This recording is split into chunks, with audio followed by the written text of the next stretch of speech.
nous avons l'honneur d'accueillir Monsieur l'ambassadeur Cheikh Keïta, qui partagera son expertise sur la transformation digitale en Afrique et les secteurs d'opportunités qui en découlent. Pour ce faire, je vais appeler Monsieur Henri Désiré Nzouzi, qui animera justement cet échange. Let's talk best business. Alors, c'est très compliqué de dissocier le business aujourd'hui, en 2023, de la transformation digitale, et qui plus est sur le continent africain. Et donc, on vient de parler d'opportunités, et Dieu sait que les opportunités, il y en a beaucoup, encore faut-il les saisir. Alors, cher Cheikh Keïta, il faudrait que je puisse m'acquitter d'un agréable devoir en te représentant à nouveau chairman de Open Business Africa, mais aussi et surtout président fondateur de l'Observatoire panafricain du numérique pour le développement. Ça ne s'invente pas. Et donc, l'idée aujourd'hui, durant ces 15 minutes que nous avons, je sais que ce n'est pas suffisant, mais on va faire un effort, c'est peut-être de réfléchir au fond sur d'abord l'état des lieux. Aujourd'hui, si on devait porter un regard sur, je dirais, la situation du digital sur le continent africain, à l'aune des enjeux auxquels le continent est confronté, quel serait votre diagnostic? Alors, l'état des lieux, vous savez, merci beaucoup, le public. Aujourd'hui, l'Afrique, depuis des années, avance à une vitesse extraordinaire. Alors, vous savez que les organismes de Bretton Woods, qui ont été créés à la fin de la guerre, ont décidé que l'économie mondiale allait être régulée entre ces organismes-là pour les finances mondiales. Et savez-vous qu'en ce moment-là, les 42% des États qui étaient en ce moment-là membres des Nations Unies n'étaient pas là. Et aujourd'hui, on continue à marcher avec ces directives du Fonds monétaire international, avec ces directives de Bretton Woods, alors que le monde change. L'Afrique, qui n'était pas prise en compte, a atteint un niveau de compréhension et d'utilité extraordinaire. Donc, c'est pour cela que nous luttons actuellement pour que les finances mondiales se régulent et prennent en compte l'Afrique pour sa vigilance, l'Afrique pour son opportunité, l'Afrique pour sa dynamique, l'Afrique pour la projection sur le monde. Alors, l'état des lieux. Vous savez que nous avons raté la nouvelle avant que nous rentrons dans cette révolution digitale. On dit souvent que l'Afrique a raté la révolution industrielle. Et nous sommes aujourd'hui avec un allié important qui est la révolution digitale, qui de surcroît a aussi l'intelligence artificielle.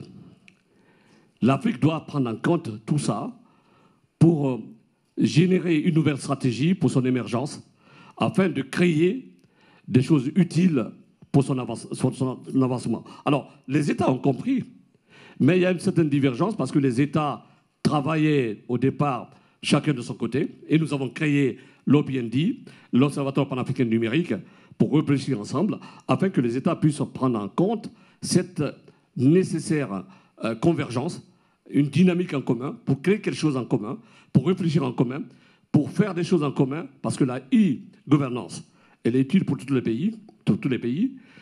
Aussi, la cybercriminalité, pour le combat de la cybercriminalité, c'est utile pour tous les États. L'enseignement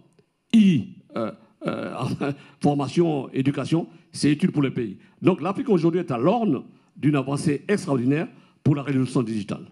Alors moi je suis un peu perplexe, pas par rapport à ce que vous venez de dire, loin de là, mais tout de même, lorsque l'on prend les chiffres aujourd'hui, on dit par exemple que le taux de pénétration pour ce qui est de l'Internet sur le continent est très très faible, on parle de 2, 3, 4, voire 5%, et curieusement, on nous parle effectivement de cette transformation digitale, de cette révolution numérique qui est indispensable. Et d'ailleurs, je pense qu'elle fait même l'objet d'un chapitre dans les différents objectifs qui nous sont demandés par les fameux ODD. Comment est-ce que vous arrivez à expliquer ce paradoxe entre, d'une part, la faiblesse vis-à-vis de l'accès justement aux nouvelles technologies, puisqu'on parle effectivement de la fracture numérique, et en même temps de cette volonté de transformation digitale dans un monde où l'Afrique reste néanmoins à la traîne, avec une petite précision. C'est que dans la mobile money, comme on le dit volontiers, vous avez quelques pays africains qui ont toujours été à la pointe de la technologie. Vous savez par exemple que le Kenya, par exemple, a réussi cette mue bien avant certains pays occidentaux. Comment vous expliquez ce paradoxe? Le paradoxe est très simple, parce que quand vous voulez réussir dans un secteur, il faut vous donner les moyens de réussir.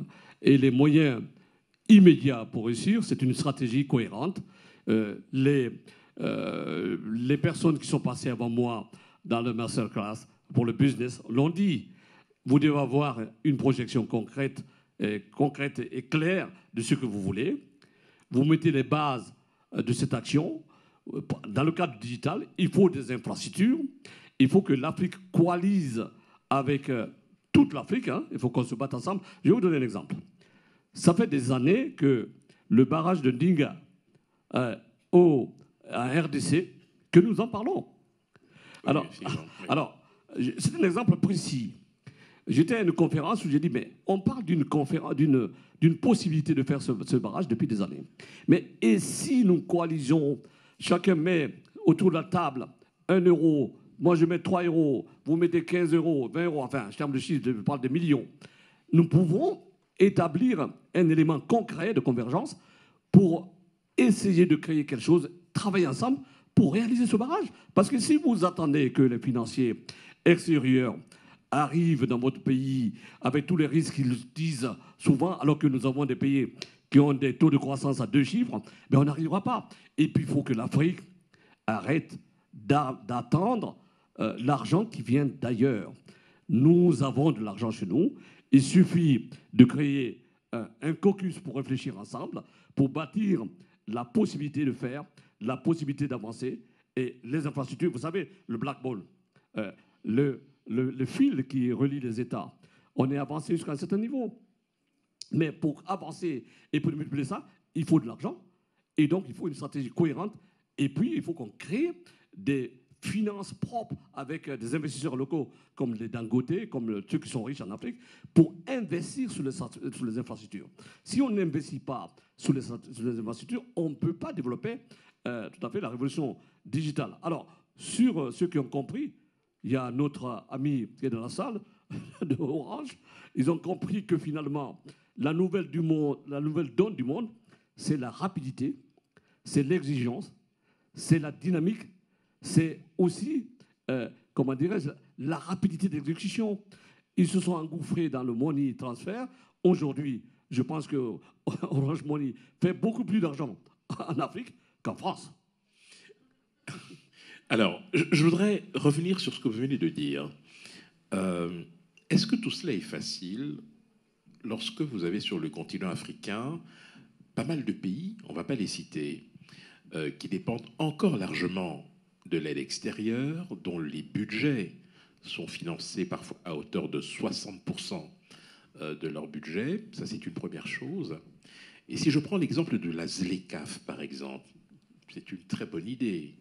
L'idée étant de développer le commerce intra-africain. Mais dans le même temps, vous privez certains pays qui sont beaucoup moins outillés, je dirais, pour affronter la mondialisation et la compétitivité, d'une partie non négligeable de recettes douanières. À ces pays, vous dites, on va laisser entrer en franchise de douane des produits et ça va stimuler le commerce intra-africain. Et quand on n'est pas logé à la même enseigne dans ces conditions-là, est-ce que vous pensez vraiment qu'il est facile de mutualiser les efforts pour aller dans cette direction? Écoutez, pour avancer dans toutes les directives, il faut des très bonnes idées. Et pour construire les idées, il faut du monde autour de la table. Et puis, il faut regarder la conjoncture. Et puis, il faut regarder la situation de chaque pays. Nous sommes un ensemble. On parle d'Afrique, mais c'est les Afriques. Parce que chaque pays est différent. Chaque pays a le nombre de populations différents. Par exemple, quand vous prenez aujourd'hui la problématique de la ZLECAf, ben, le On Nigeria... rappelle la zone de libre-échange continentale africaine. Oui. Il y a un pays qui est le plus grand, qui est le plus riche, qui est le plus puissant, c'est le Nigeria. Alors, si vous pensez en termes d'économie, et vous allez dans la directive de la esclave, vous se dites, attention, mais est-ce que ce pays ne va pas avaler les autres?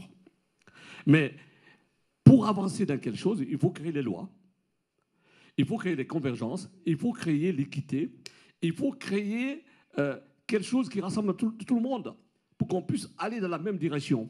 Mais si nous mettons les charrues avant les bœufs, ben, nous n'en sortirons pas.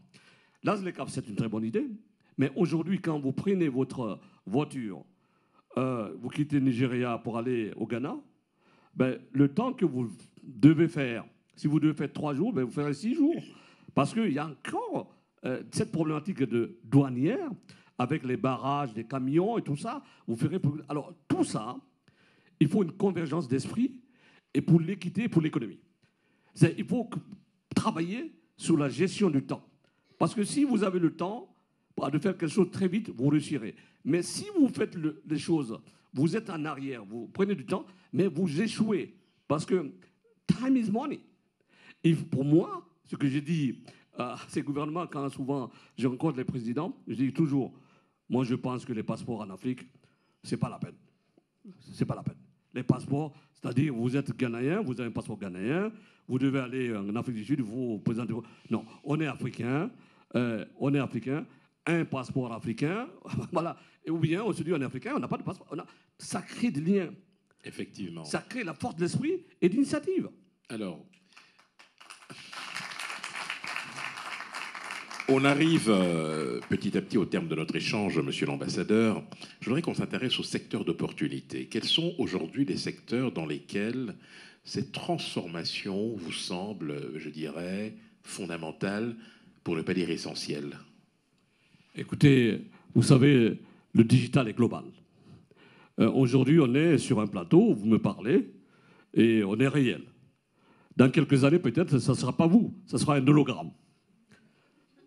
C'est déjà le cas, non? C'est déjà le cas, donc il faut déjà craindre de perdre votre travail. Mais tout ça dépend de notre capacité à réguler et à dire qu'est-ce qui est intéressant, qu'est-ce qui est important.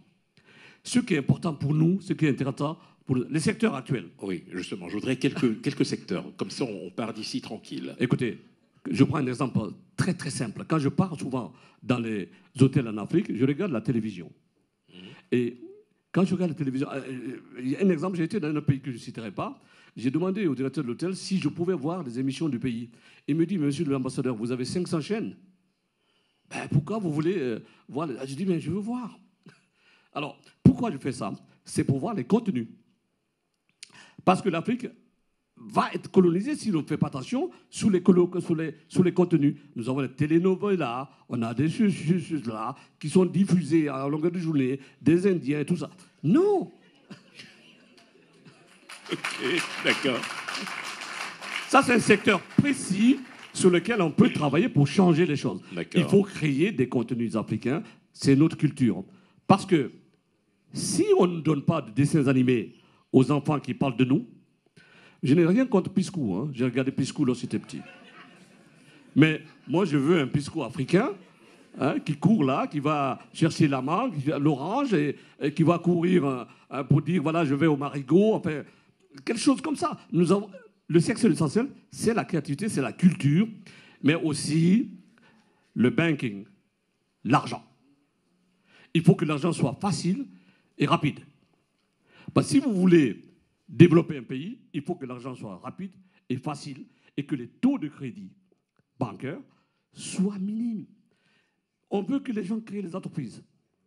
Mais si vous allez dans une banque, on vous dit c'est 11%, 12%, vous dites, ah ben je vais regarder après, hein, je vais voir comment je vais faire. Et tout ça, c'est un ensemble de choses sur lesquelles le digital peut réagir pour faire quelque chose de bien en Afrique. Moi, je suis un combattant de la guerre de la réussite. Nous allons réussir, et sinon, on va réussir. Alors,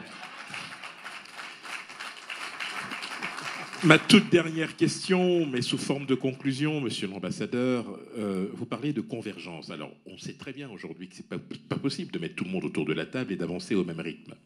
Est-ce que l'idée ne serait pas de développer un peu ce que l'on appelle des coopérations renforcées, un peu comme s'est construite l'Europe, c'est-à-dire qu'on est un petit noyau au départ, on avance ensemble sur la base de choses qui nous sont communes, et ensuite, lorsque ça prend, eh bien, les autres peuvent nous rejoindre progressivement. Est-ce que l'idée ne serait pas justement de constituer un noyau de pays qui seraient piliers en la matière et qui entraîneraient dans leur sillage tous les autres? Mais c'est formidable ce que vous dites là. C'est tout à fait ça que je demande depuis des années. Il faut comment on appelle? Il faut des dragons africains en termes de capacité, en termes d'expertise, en termes de richesse. Alors, qu'est-ce qu'on regarde aujourd'hui? Quand on fait une projection sur l'Afrique, quand vous payez pays par pays, il y a un pays dans le monde qui est le plus puissant et qui a la plus grande opportunité du monde, c'est la RDC. C'est le pays le plus puissant en termes de potentialité de mines. Mais les mines, ce n'est pas en Europe, c'est en Afrique.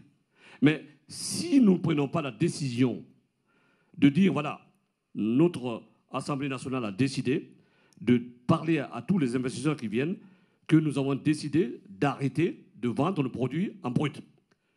Et que notre Assemblée nationale a décidé de transformer nos matières premières, c'est-à-dire les cobalt, le lithium, sur place.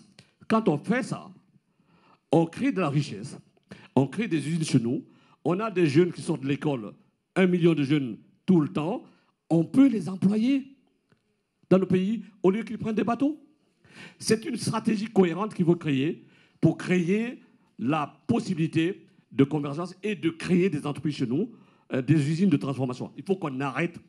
J'ai vu tout dernièrement le président Tshisekedi, j'ai dit, mon frère, il faut qu'on lutte pour arrêter de vendre en brut. Parce que si vous vendez en brut, vous vendez 700 € la tonne, vous transformez, ben vous le vendez à 3 000 €.